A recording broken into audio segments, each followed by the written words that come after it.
السلام عليكم ورحمة الله وبركاته. ازيكم يا حبايبي، عاملين ايه؟ هنعمل معاكم ايه بقى النهارده؟ هنعمل البسلة، هنفرز البسلة.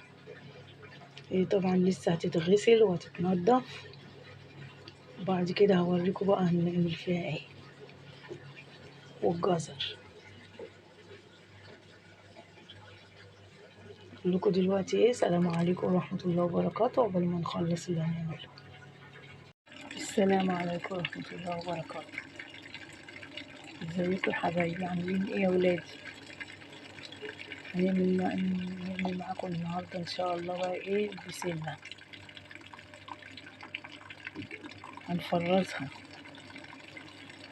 هننضفها ونفصصها، وننضف الجزر ونقطعه، وبعدين ايه نقول ايه، نوريكم هنعمل ايه ان شاء الله.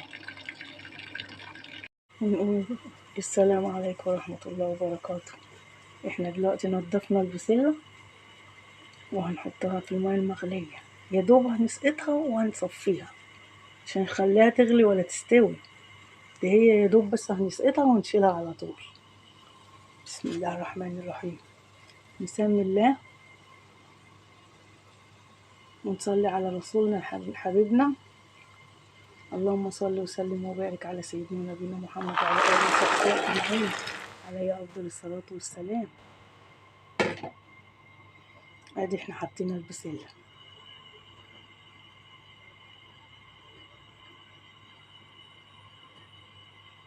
شويه صغيرين وهنشيلها على طول.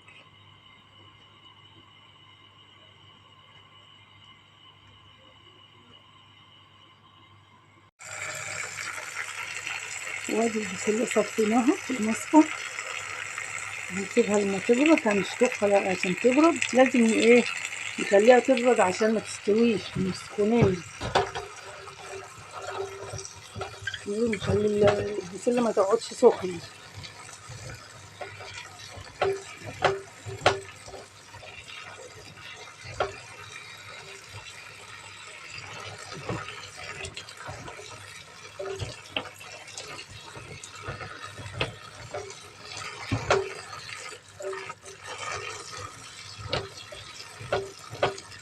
واول ما نحس ان هي خلاص ما بقتش سخنه، بردت،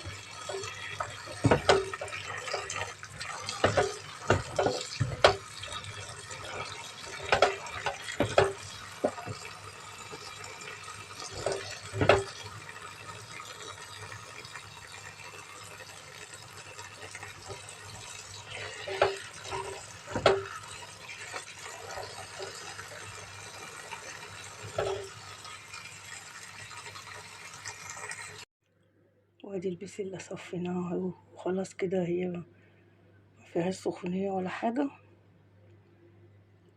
سبتها تحت الماء لغاية ما بردت خالص. والجزر غسلته وصفيته في المصفى.